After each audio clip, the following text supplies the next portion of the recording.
तो अब हम बनाएंगे इनकम टैक्स टीडीएस की रिटर्न। तो ये रिटर्न बनाने के लिए हमारे कुछ स्टेप्स तो बिल्कुल सिमिलर रहेंगे जो हमने जीएसटी टीडीएस में भी देखे थे, कि हमको एसएसओ आईडी से लॉगिन करना है। लॉगिन करने के बाद हमको वहाँ पे आईएफएमएस 3.0 का टैब दिखेगा। उस टैब के अंदर आपको कुछ इस तरह का यहाँ पे डेस्क डेस्क एंड रोल का ऑप्शन आएगा। तो हमको एक्सेस वर्कस्पेस में जाना है और डेस्क सिलेक्ट करना है कि जिसके लिए हमको रिटर्न बनानी है। उसको क्लिक करने के बाद आपको यहाँ पे आएगा सारे इंजन का डैशबोर्ड जो कि आईएफएमएस का है, जहाँ पे आपको डिस्बर्समेंट इंजन के अंदर एम्प्लॉय मैनेजमेंट के अंदर जाना है और वहां से आखिरी स्टेप टैक्सेस में आरआईटीएमएस में जाना है। तो यहाँ पे क्लिक करने के बाद आप आरआईटीएमएस में रिडायरेक्ट होते हैं और बाय डिफॉल्ट आप रेगुलर में आ जाएंगे। तो यहाँ पे सॉरी, हाँ, तो यहाँ पे आप जैसे हमने वहां पे देखा था जीएसटी टीडीएस में, उसी प्रकार रेगुलर के अंदर भी यानी कि टीडीएस के इनकम टैक्स टीडीएस में भी डिडक्टर के टैब के अंदर आपको यहाँ पे लिस्ट ऑफ डिडक्टर दिखेगी। तो यहाँ पे जैसे कि आप देख सकते हैं कि यहाँ पे इस पर्टिकुलर डीडीओ के पास 3 लेवल बनाए गए हैं। जैसे कि हमने देखा था 2 है, हो सकता है किसी के 4 हो किसी के 5 हो, डिपेंड करता है कि एक ऑफिस के अंदर कितने सारे डीडीओ आते हैं और उनकी रिटर्न एक ही जगह जाती हो। अब जैसे इन डीडीओ का अगर हम देखें तो इनके पास डीडीओ है 41265, ट्रेजरी लाइए ट्रेजरी भी है और टीडीएस रिटर्न लेवल भी इनके पास है। तो हम हमारी अभी इनकम टैक्स की रिटर्न बनेगी टीडीएस रिटर्न लेवल पे। और अगर डीडीओ को कुछ डाटा अपलोड करना है या चालान अपलोड करना है तो वो जाना होगा डीडीओ लेवल पर। तो ये तीसरा लेवल क्या है बीच वाला, ट्रेजरी लेवल पे हमारी बनेगी 24G की रिटर्न। तो अगर ये वो सिलेक्ट करेंगे तो यहाँ मॉड्यूल में इनको सब मॉड्यूल भी एडिशनल मिल जाएगा 24G। तो अभी रिटर्न बनाने के लिए हमारे पास यहाँ पे इसी इसी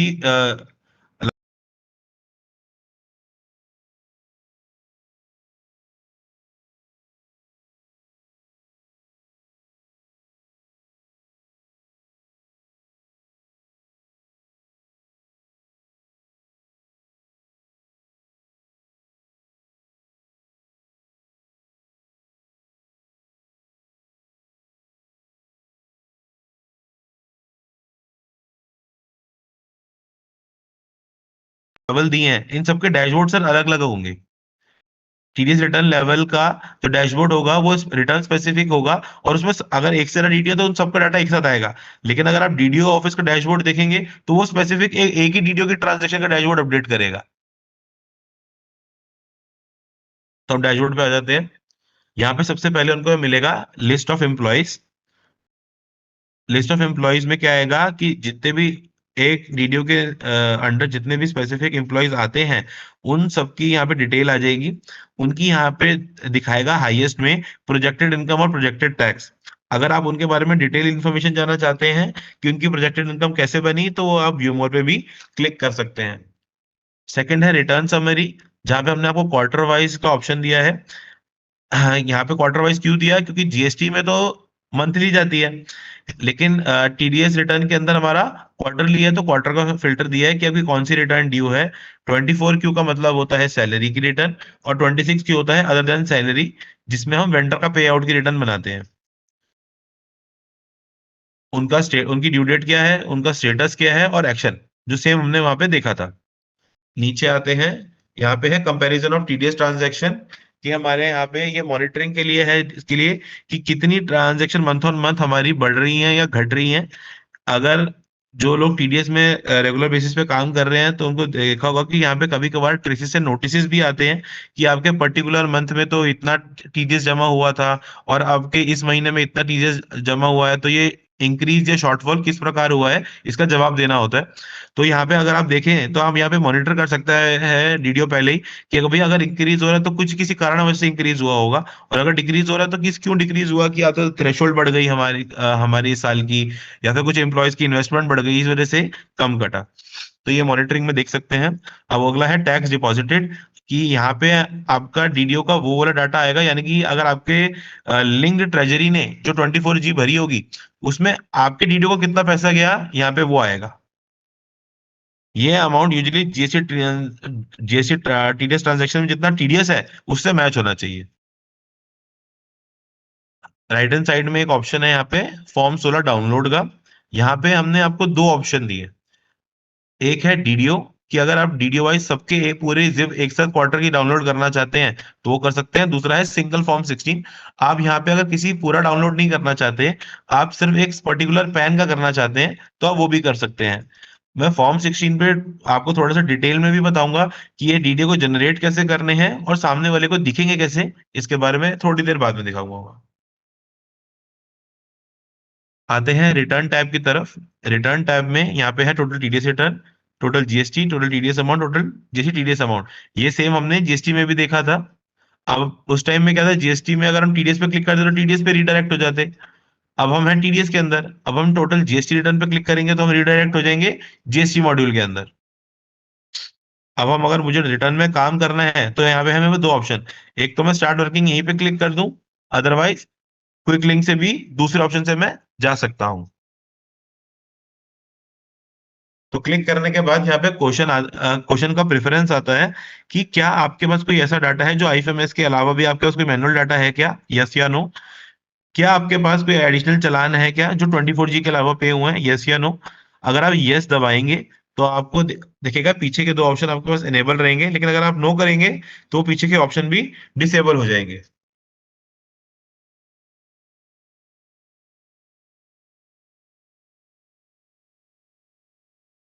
अब यहाँ पे बात करेंगे डाटा प्रोसेसिंग यूटिलिटीज के बारे में, कि आपको यहाँ पे ट्रांजेक्शन्स ऑटोमेटिकली जो आईएफएमएस से आ रही है वो यहाँ पे दिखेंगी। चलान्स जो 24G से पे हुए डीडीओ के, वो वाले चलान्स की इंफॉर्मेशन भी आपको यहाँ पे दिखेगी। आपको एरर प्रोसेसिंग भी करी हुई मिलेगी, लेकिन उसके अंदर आपको क्या एक्शन लेना है वो आपको यहाँ पे आके डिसाइड करना होगा। तो यहाँ पे जो सबसे ऊपर दो टैब दिख रहे हैं, ट्रांजैक्शन और एक है चलान। आप ट्रांजैक्शन पे डायरेक्टली भी क्लिक कर सकते हैं, अदरवाइज यहाँ पे हमने अलग से भी ट्रांजैक्शन का ऑप्शन दिया है। उसी तरह से यहाँ पे चलान, आप चलान की स्क्रीन के अंदर जाके देख सकते हैं, अदरवाइज हमने यहाँ पे भी ऑप्शन दिया, आप यहाँ से भी जा सकते हैं। तो अगर मैं ट्रांजैक्शन के अंदर आऊं तो ट्रांजैक्शन में मुझे कुछ डाटा इस प्रकार दिखता है कि यहाँ पे सबको दिखेगा DDO code. TDS return level पर अगर मैं हूं तो मेरे मल्टीपल डीडीओ का डाटा भी दिखेगा, लेकिन अगर मैं डीडीओ लेवल पर होता तो मेरे को सिर्फ अपने ही ऑफिस का डाटा दिखता। DDO code, DDO name, tan number, bill type, TV number और उसी प्रकार टीवी डेट, पे मंथ, पे ईयर। अभी मैं 24Q में हूं तो यहाँ पे आएगा एम्प्लॉय आईडी, 26Q में होता तो एम्प्लॉय आईडी नहीं आती। पैन नंबर, एम्प्लॉय का नेम, 26Q में ये वेंडर का नेम हो जाता है। टीडीएस का सेक्शन, ग्रॉस अमाउंट और टीडीएस अमाउंट। अब यहाँ पे हमने आपको बिल स्टेट ऊपर क्वार्टर का और फॉर्म टाइप का फिल्टर दिया ही है, साथ ही साथ यहाँ पे बिल स्टेटस का भी ऑप्शन है। अभी ऑप्शन क्या है, एक है जनरेटेड, एक है अप्रूव्ड। अगर आप अप्रूव पे क्लिक करेंगे तो यहाँ पे आपको वो सारे बिल मिलेंगे जहाँ पे टीवी नंबर डला हुआ है, यानी कि उनकी पेमेंट हो चुकी है। और अगर आप जनरेटेड पे क्लिक करेंगे तो आपको वो बिल दिखाई देंगे जो कि यहाँ पे आ तो गए लेकिन उन पे अभी टीवी नंबर नहीं लगा है। अब आप इस डाटा को डाउनलोड भी कर सकते हैं एक्सेल में, अदरवाइज रिपोर्ट्स एंड डाउनलोड्स में भी अलग से रिपोर्ट है इसकी, और उससे भी कर सकते हैं। यहाँ पे एडवांस फिल्टर का ऑप्शन दिया है जहाँ पे आप पैन से, एम्प्लॉय आईडी से, एम्प्लॉय नेम, इन सब से सर्च कर सकते हैं। और जैसे हमने जीएसटी टीडीएस में भी देखा था, ट्रांजैक्शन अमाउंट और टीडीएस अमाउंट का यहाँ पे रेंज फिल्टर है। अगर आपको किसी अमाउंट के बीच में ग्रेटर देन या लेस देन लगा के भी सर्च करना है तो वो डाटा भी आप निकाल सकते हैं, और डेट रेंज के अंदर भी फिल्टर चूज कर पाएंगे।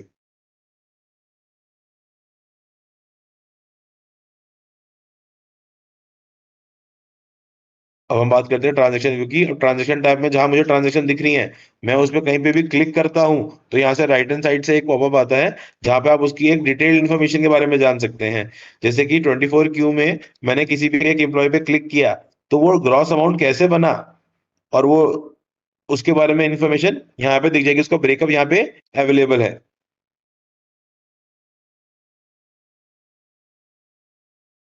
अब आते हैं बुक चालान्स की तरफ। जो हमने यहाँ पे पहले देखा था, ट्रांजैक्शन से तो हमने ट्रांजैक्शन देख ली, वो हम चालान पे क्लिक करेंगे तो हम चालान देखेंगे। ये रहा। अब चालान की स्क्रीन पर आएंगे तो डीडीओ का DDO office ID, receipt code, यानी कि इसको बीएसआर कोड भी कहते हैं और रिसिप्ट कोड भी कहते हैं, ये 7 डिजिट का होता है।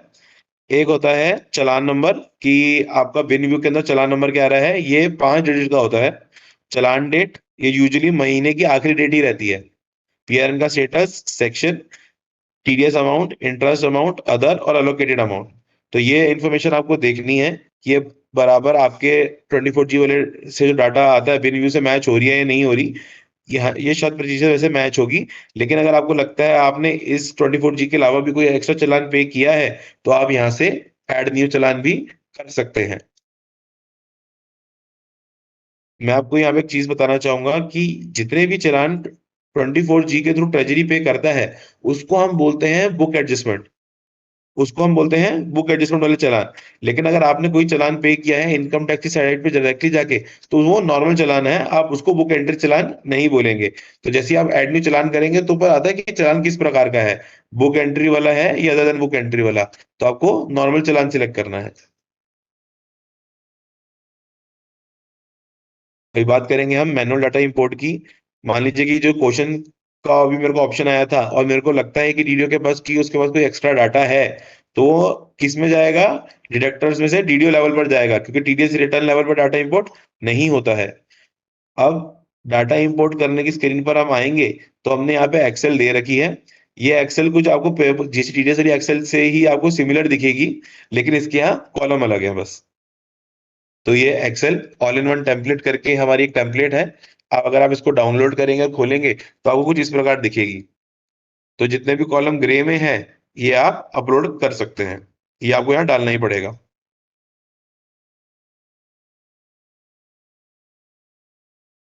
डाटा अपलोड करने के बाद अब हम बात करते हैं लोअर डिडक्शंस के बारे में। इस स्क्रीन के अंदर भी एक क्विक लिंक था जिसमें दो तरह के ऑप्शन आपको एडिशनली दिए गए हैं, लोड डिडक्शन और लोड डिडक्शन सर्टिफिकेट एलोकेशन। अब लोड डिडक्शन सर्टिफिकेट क्या होता है?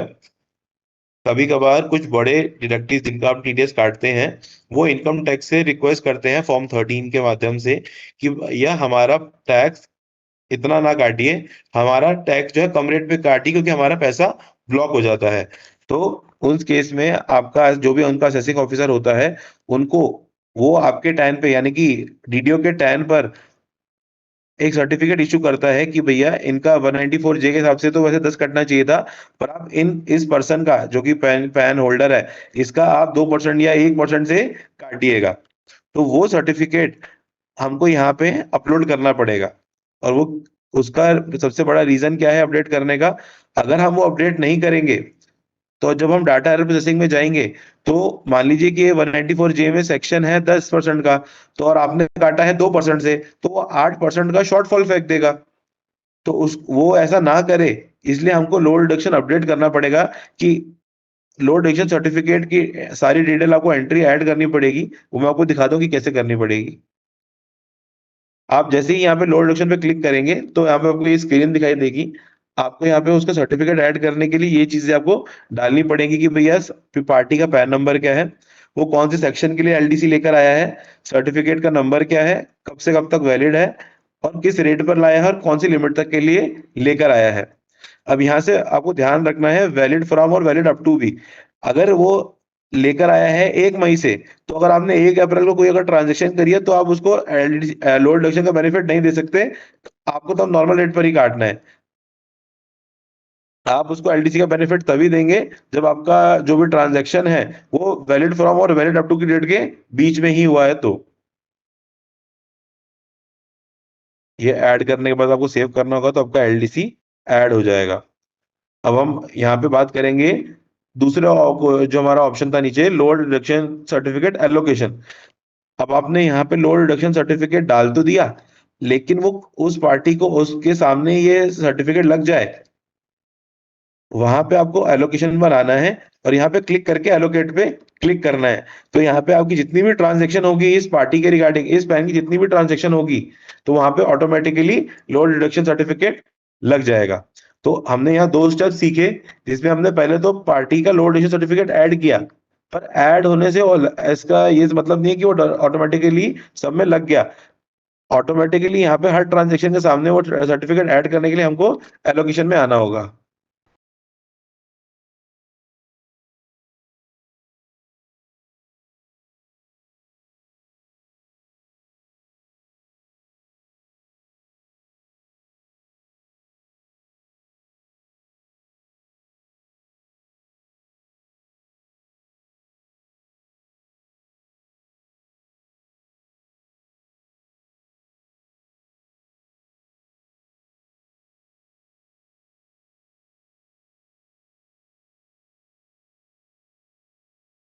तो एलोकेशन के बाद यहाँ पे टीडीओ का काम इसका पूरा हो गया, एडिशनल काम। अब हम बात करेंगे रिटर्न्स के बारे में। तो यहाँ पे आपको आईएफएमएस का डाटा आ रहा है ट्रांजेक्शन टैब में।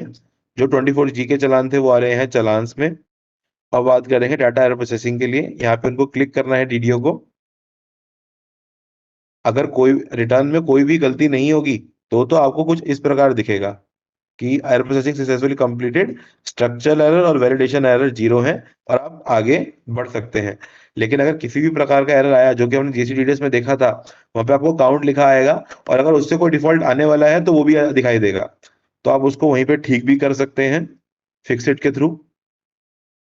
अगर आप फिक्स एरर कोई एरर आया और आपने फिक्सिट नहीं किया और डायरेक्टली नेक्स्ट पे क्लिक कर दिया, तो आप ध्यान रखिएगा आपकी रिटर्न बन जाएगी उन रिकॉर्ड्स को छोड़कर। और लेकिन अगर आप चाहते हैं कि आप उन रिकॉर्ड्स को बाद में ऑनलाइन ठीक कर लेंगे टीडीएस पोर्टल पे या जीएसटी पोर्टल पे, तो आपको उस ट्रांजेक्शन को रिव्यू करना होगा। जैसे ही वो ग्रीन होगा तभी आप उसको नेक्स्ट करेंगे।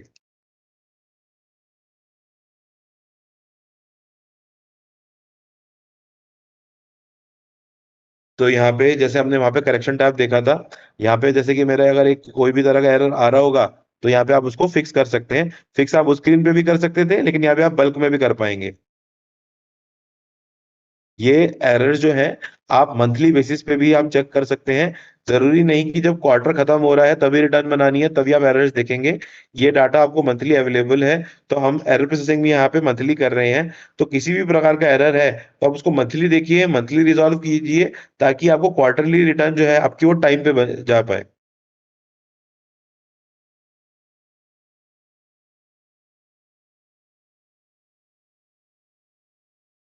तो देखिए यहाँ पे जैसे कि अगर किसी यहाँ पे कुछ पार्टी का शॉर्ट डिडक्शन बनता है, तो वो शॉर्ट डिडक्शन की यहाँ पे सारी ट्रांजेक्शन वो दिखाएगा। आप इसको ठीक करना चाहते हैं ठीक कीजिए। अगर आप चाहते हैं अभी ठीक नहीं कर पा रहे, रिव्यू करना चाहते हैं, तो यहाँ पे आप रिव्यू भी कर सकते हैं।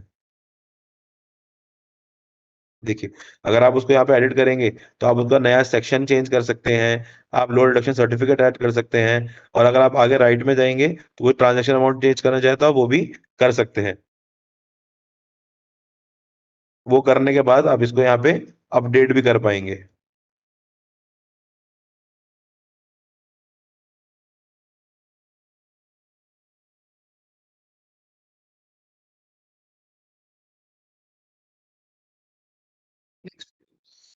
और अगर आपको लग रहा है कि आपको एक एक करके बहुत सारी ट्रांजेक्शन में काम करना पड़ेगा, तो आपको यहाँ पे उसको पहले ट्रांजेक्शन को डाउनलोड कर लीजिए, जिसके अंदर ये सारा पूरा डाउनलोड हो जाएगा डाटा, एरर वाला, शॉर्टफॉल वाला।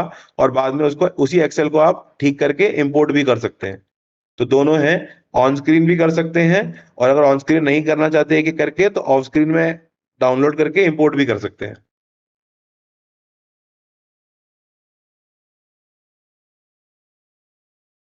देखिए, अभी वो एक्सेल को अगर मैंने अगर उस एक्सेल पे काम कर लिया है तो उसको यहाँ से आप अपलोड कर पाएंगे। एक्सेल टेम्पलेट के अंदर आप ये सारे कॉलम चेंज कर सकते हैं। New section code, new transaction amount, new TDS का डिडक्ट का रीजन, और अगर एलडीसी है तो एलडीसी भी ऐड कर पाएंगे।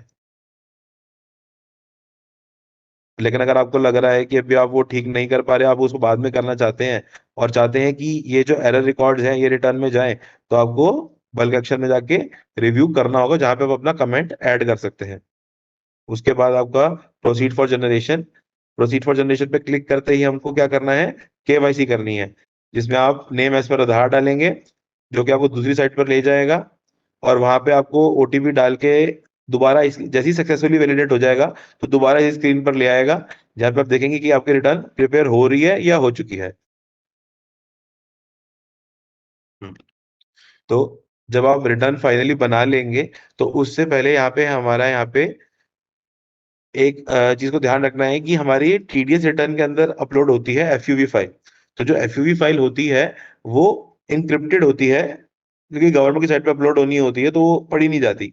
तो उससे पहले, रिटर्न बनने से पहले एक एनालिसिस यहाँ पे एक डाउनलोड होता है कि ये आपकी रिटर्न्स का ब्यौरा है, समरी है एक तरीके से, जहाँ पे आपका टैन नंबर आता है, ऑफिस का नाम आता है, ऑथराइज पर्सन का नाम आता है, एम्प्लॉय कोड आता है, और स्टैटिस्टिकल इन्फॉर्मेशन आती है कि भैया कितने डायरेक्टर की रिटर्न बनाई, उसमें कितने चालान गए क्वार्टरली, उसमें कितने ट्रांजैक्शन थी, और उनमें उन ट्रांजेक्शन में कितना टीडीएस अमाउंट था, ये सब आता है। अगर आपका कोई शॉर्ट डिडक्शन था जो कि आपने ठीक नहीं किया, तो यहाँ पे आपको कुछ इस तरह दिखाएगा कि भैया एरर का नाम शॉर्ट टीडीएस डिडक्टेड, उसमें इतने रिकॉर्ड्स में एरर आया जिसका इतना डिफॉल्ट आ सकता है, तो ये भी आपको रिव्यू करना है। उसके बाद आप अपनी 27A वाली फाइल आपको यहाँ से मिल 27A की फाइल और एफयू की जो जिप है, पिछले महीने तक क्या हो रहा था कि एक ही जिप आ रही थी, जो कि अब ठीक हो गया है, जहां पे आपको जो फाइल अपलोड करनी है उसकी जिप मिलेगी। 27A के अंदर जो है, उसके अंदर क्या है, सिस्टम जनरेटेड ब्योरा है, और यहाँ पे क्या था, ये आरआईटी में जनरेटेड इंफॉर्मेशन है, तो ये आपकी मैच होनी चाहिए। आप एफयू फाइल को अगर एक्सट्रैक्ट करेंगे तो देखेंगे कुछ इतनी सारी इंफॉर्मेशन आती है, इतनी सारी फाइलें आती हैं, लेकिन चढ़ाने वाली फाइल कौन सी होती है, खाली डॉट एफयू फाइल। अब टीडीएस रिटर्न को आप इनकम टैक्स पे फ्री में भी अपलोड कर सकते हैं। बाकायदा आपके पास आईडी पासवर्ड होने चाहिए, और वो रिटर्न कैसे अपलोड करनी है वो हमने यहाँ पे एफएक्यू सेक्शन के साथ डाला हुआ है, आप उसको पढ़ सकते हैं। अब हम जैसे हमने एक्नॉलेजमेंट अपलोड करी थी जीएसटी टीडीएस की, उसी प्रकार इसी की भी एक्नॉलेजमेंट अपलोड करनी है। टोटल टीडीएस रिटर्न में जाना है, तो वहां पे हमको एक टैब दिखाई देगा कि जहाँ पे वो हमको लिस्ट देगा कि भैया 24 की इस क्वार्टर की 24 क्यू 26 क्यू पेंडिंग है। यहाँ पे हम क्लिक करेंगे इस पे 24 के लिए 24 क्यू पे, 26 क्यू के लिए 26 क्यू पे क्लिक करेंगे, तो यहाँ पे राइट हैंड साइड से पॉपअप आएगा, वहां पे हमको एडिट करना है, और यहाँ पे अपनी एक्नॉलेजमेंट का पाथ देना है। अगर आप ओरिजिनल डालेंगे पीडीएफ तो ये दोनों चीजें ऑटो कैप्चर हो जाएंगी। अगर आप इमेज और स्कैन पीडीएफ डालेंगे तो ये दोनों कॉलम आपको खुद भरने होंगे। तो जैसे आप इसको सेव करेंगे तो आपका स्टेटस पेंडिंग से फाइल में कन्वर्ट हो जाता है। तो अब हम यहाँ बात करेंगे फॉर्म 16 यानी कि टीडीएस सर्टिफिकेट्स की, जो वेंडर को हमको क्वार्टरली देने होते हैं 26 क्यू के लिए, और 24 क्यू के लिए क्या है कि ये साल में हमको एक ही बार देने होते हैं, क्वार्टर 4 की फाइलिंग के बाद एम्प्लॉयज को, जिसमें पार्ट है पार्ट भी दोनों होते हैं। तो इसको जनरेट कैसे करना है इसके बारे में हम बात करेंगे, इसके इसी दौरान हम 2 मिनट का ब्रेक लेंगे।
जनरेट कर सकता है, और जैसे ही वो अपलोड करेगा जनरेटेड फॉर्म 16, तो वो कैसे एम्प्लॉय को मिलेंगे इसके बारे में बस मैं बताने वाला हूँ।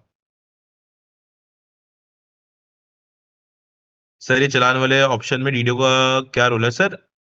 आरआईटीएमएस की टीम ट्रांजैक्शन आईएफएमएस से लेकर आ रही है, और 24G में जो ट्रेजरी ने रिटर्न भरी, उसके बाद जो बिनव्यू में चालान अपडेट हो रहे हैं हम वो भी लेकर आ रहे हैं। हम बस आपको कह रहे हैं कि एक बार आप अमाउंट वगैरह सब चेक कर लीजिए। उसमें डीडीओ का रोल सर इतना ही है कि वो बस जस्ट वेरीफाई कर ले कि वो सही है अमाउंट, नहीं कहीं अगर कोई दिक्कत है तो उसको पहले ठीक किया जा सके। जैन जी, आपने पूछा कि हमें कैसे पता लगेगा कि कॉन्ट्रैक्टर का एलडीसी है या नहीं। सर, अगर किसी भी पार्टी कस्टमर वेंडर का एलडीसी होगा ना, तो वो आपको आके सर्टिफिकेट देकर जाएगा फिजिकली, या फिर आपको किसी के थ्रू बताएगा, क्योंकि लोड रिडक्शन उनके लिए है कि जो चाहते हैं कि भैया उनका सेक्शन के हिसाब से रेट ना कटे और किसी कम दर पे कटे। तो अगर वो अपना नॉर्मल रेट से टीडीएस कटवा रहा है तो यानी कि उसके पास एलडीसी है ही नहीं, और वो चाहता है कि कटता रहे नॉर्मली। लेकिन अगर किसी के पास होगा तो वो आके आपको सबमिट करके जाएगा, तो वो फिर आपको आरआईटीएमएस पे ऐड करना है।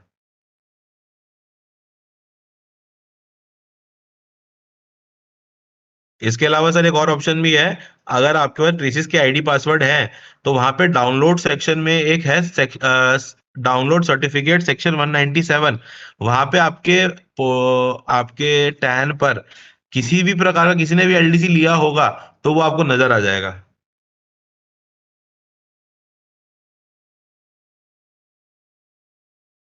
सर आप बता how to join this QR code. Sir ये क्यूआर कोड मैं अभी दोबारा दिखाऊंगा, आपको शेयर करूंगा।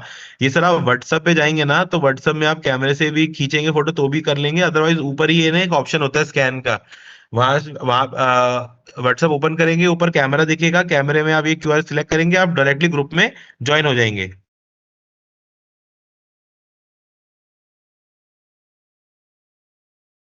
सर पीपीटी वगैरह सब ग्रुप में अवेलेबल होती रहती है, जैसी रेगुलर डेली मीटिंग्स होती हैं उसके बाद हम फिर दोबारा डालते रहते हैं उसको।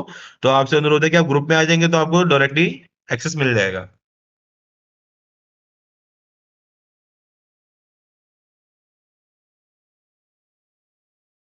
हम्म। तो जिन जिन लोगों को भी फॉर्म 16 यानी कि टीडीएस सर्टिफिकेट से रिगार्डिंग प्रॉब्लम रहती है, तो उसको यहीं एक बार आगे आके देख लें कि टीडीएस सर्टिफिकेट कैसे जनरेट करने हैं और ये कैसे ऑटोमेटिकली सबके अवेलेबल होंगे, इसके बारे में जानते हैं। तो हमको यहाँ पे आना है फॉर्म 16 कनेक्ट पर। ये आपको लेफ्ट हैंड साइड में नीचे ऑप्शन दिख रहा होगा।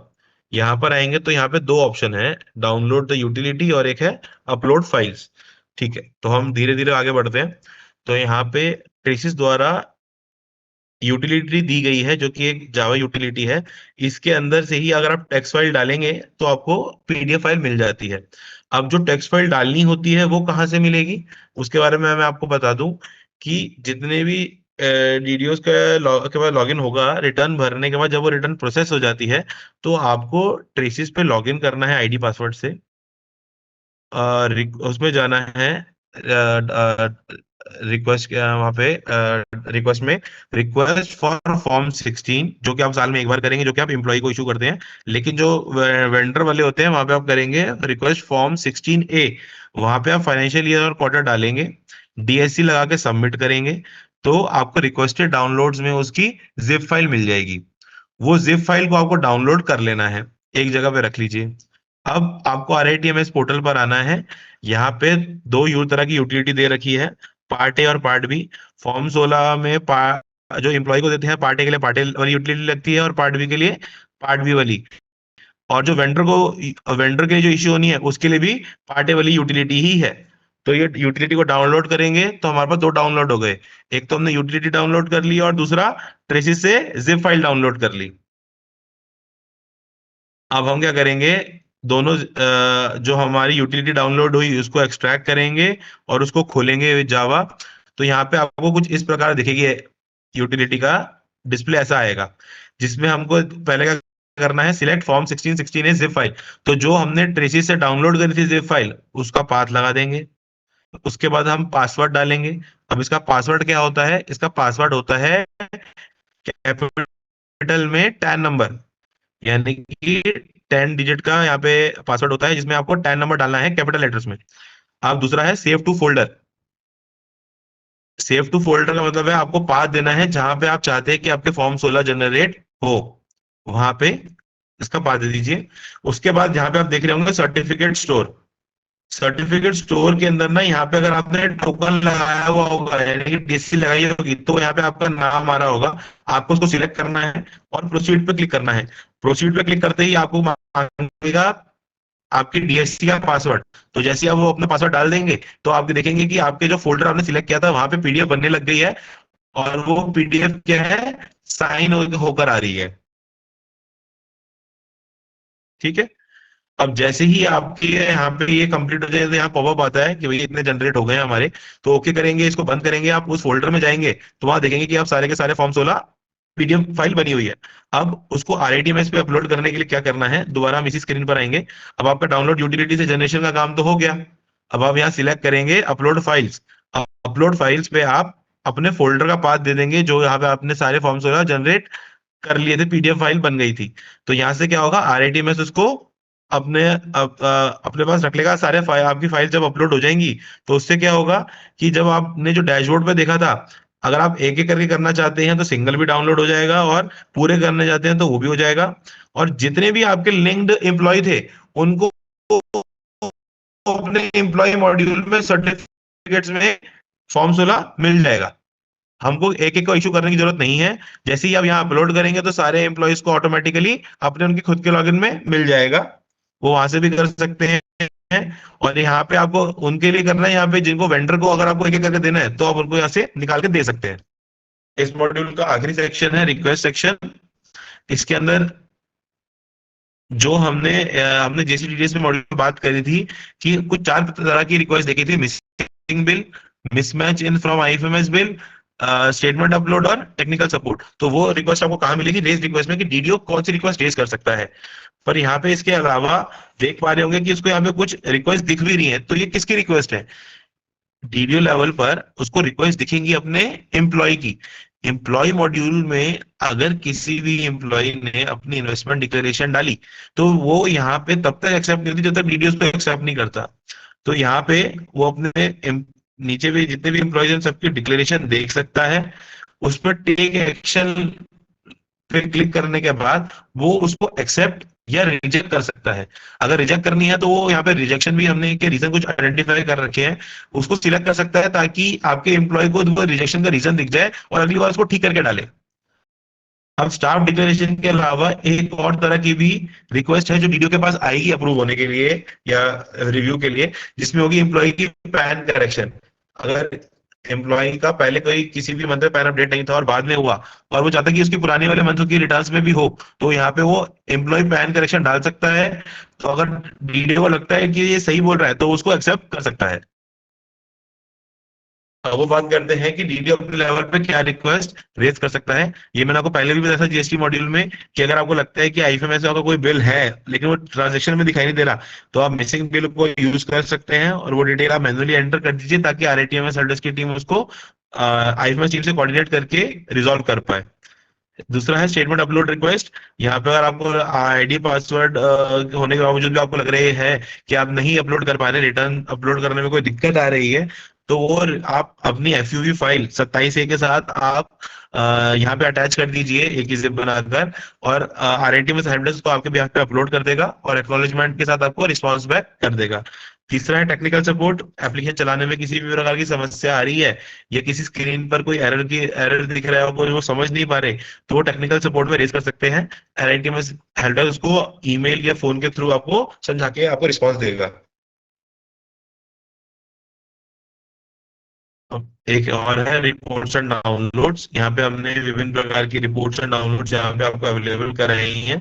तो जो मैं आपको बता रहा था कि डैशबोर्ड में यहाँ पे आपके जितने भी पैन और जीसी का स्टेटस होता है कि वो कौन से एक्टिव है, कौन से कैंसिल्ड है, कौन से ऑपरेटिव है, इनऑपरेटिव है, अगर आपको उसकी डिटेल इन्फॉर्मेशन जाननी है वो आप यहाँ देख सकते हैं।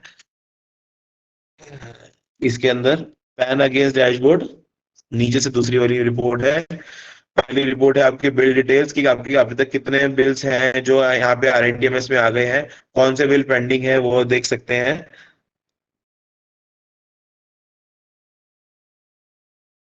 इनकम्प्लीट ऑफिस डिटेल, तो अगर आपको आपको यहाँ पे ये रिपोर्ट अवेलेबल हो जाती है कि आपके अंडर आने वाले जितने भी ऑफिस हैं उन सबकी कोई इन्फॉर्मेशन पेंडिंग तो नहीं है, किसी का टैन नंबर तो नहीं छूट रहा, किसी के एड्रेस में कोई गलती तो नहीं है। तो अगर ऐसी कोई इन्फॉर्मेशन है तो ये यहाँ पे निकाल सकते हैं और अपने ऑफिस को बोल सकते हैं कि भैया इस इन्फॉर्मेशन को अपडेट करा लो आईएफएमएस में।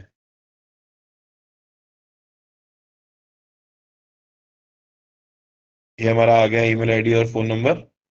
इसको एक बार आप नोट कर लीजिए या फोटो खींच लीजिए। इसके बाद हम बढ़ेंगे 24G की तरफ।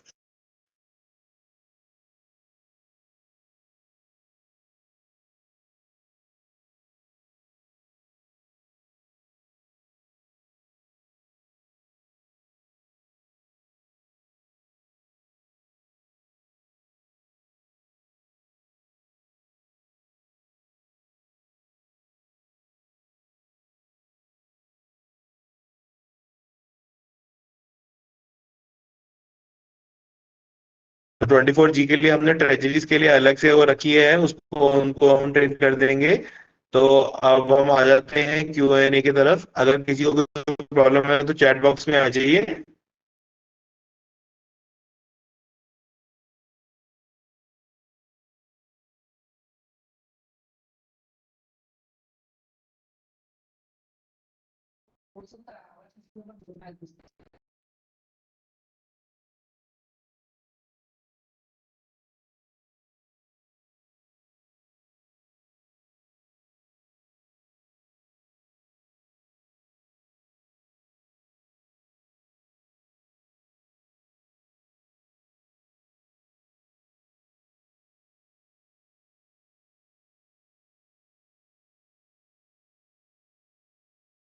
मुकेश जी, आपका क्वेश्चन था कि फॉर्म समझ में नहीं आया, तो सर मतलब आपको कुछ बता सकते हैं वो क्या समझ में नहीं आया, ताकि हम उसको स्पेसिफिकली डील कर पाए।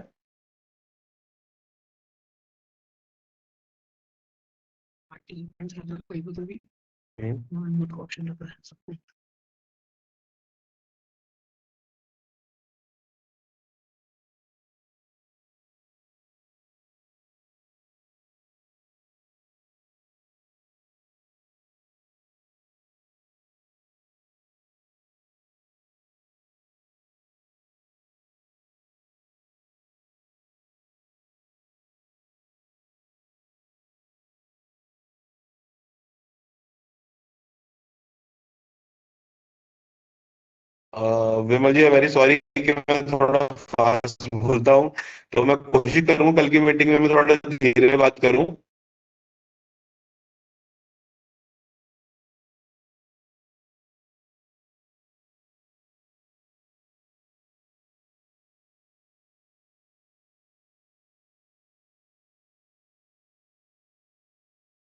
राजा को बोलता फोटो फाइल कर दिया है, दोबारा नहीं सर, आपने जिस क्वार्टर रिटर्न एक बार फाइल कर दिया तो गवर्नमेंट की साइड में तो जा ही चुकी है, तो दोबारा आपको करने की जरूरत नहीं है।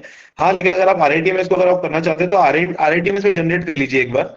तो आपको अगले क्वार्टर के लिए बेस्ट प्रैक्टिस भी हो जाएगी, और यहाँ पे आपका डाटा भी आप देख पाएंगे कि पूरा आ रहा नहीं आ रहा।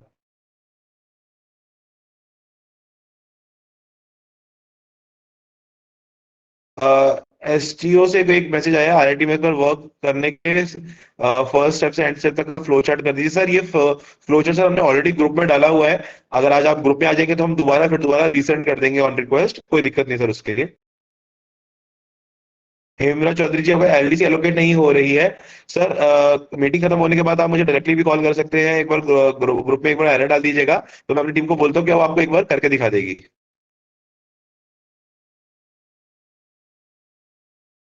सर, हेल्डर्स को ग्रुप में ऐड करवा दीजिए सर। मैं अभी बस 5 मिनट में सर मैं आपको QR कोड यहाँ पे शो कर दूंगा स्क्रीन पर। आपसे बस अनुरोध है, WhatsApp में जाइए, ऊपर कैमरे का ऑप्शन आ रहा होगा, वहां पे इसको स्कैन कीजिए तो आप ऑटोमेटिकली ग्रुप में ऐड हो जाएंगे। राज्य को पूछना था, सब्सक्राइब HOD लेवल पर ही होगा। यस सर, सब्सक्राइब का राइट मतलब उनके पास होगा, लेकिन आप अपना इंटरेस्ट शो कर सकते हैं कि इंटरेस्टेड। तो आपके HOD को पता लग जाएगा कि कितने इंटरेस्ट, कितने लोगों पर को और एक्शन लेना है।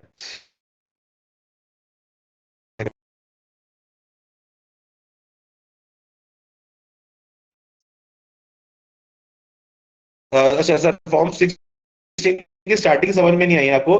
सर इसको मैं वैसे तो मैं कल एक बार दोबारा लेने वाला हूँ, उसके लिए मैं आपको एक बार बता देता हूँ कि फॉर्म 16 के जब आप पेज पर आ जाते हैं तो वहां पे आपको दो दो काम करने हैं जनरेट करने के लिए। सबसे पहले तो ट्रेसिस की साइड में आपको जाना है, और आपको फाइनेंशियल ईयर और उस क्वार्टर के फॉर्म 16 की फाइल के लिए रिक्वेस्ट करना है। याद रहे आपके पास DSC होनी चाहिए DDO की, तभी आप इजीली कर पाएंगे। तो जैसे ही वो आप रिक्वेस्ट करते हैं ना, तो रिक्वेस्टेड डाउनलोड के पेज पर ना, आपको जैसी फाइल अवेलेबल हो जाएगी आपको डाउनलोड करके रख लेना एक लोकल जगह पे। आपको दोबारा मेरे हमारे RITMS पोर्टल पर आना है। पोर्टल में सर जो यूटिलिटी है, जो सरकार ने ही दी हुई है ट्रेसिस पे, वो आपको यूटिलिटी डाउनलोड करनी है, उसको एक्सट्रैक्ट करना है, उसको ओपन कीजिए। सबसे पहले सर आपको आपने जो ट्रेसिस से जिप फाइल डाउनलोड करी थी उसको अटैच कर दीजिए वहां पे। पासवर्ड आपका होगा कैपिटल में, टैन नंबर डाल दीजिए। और तीसरा ऑप्शन था कि वहां पे आपको जनरेट कौन से फोल्डर में करना है, आप तो अपने लोकल का डेस्कटॉप का डाउनलोड का कहीं का भी पार्ट डाल दीजिए। अब आपको अगर डीएससी के साथ जनरेट करना है तो नीचे सर्टिफिकेट स्टोर आ रहा था, वहां पे अपने डीएससी को सिलेक्ट कीजिए और प्रोसीड दबाइए।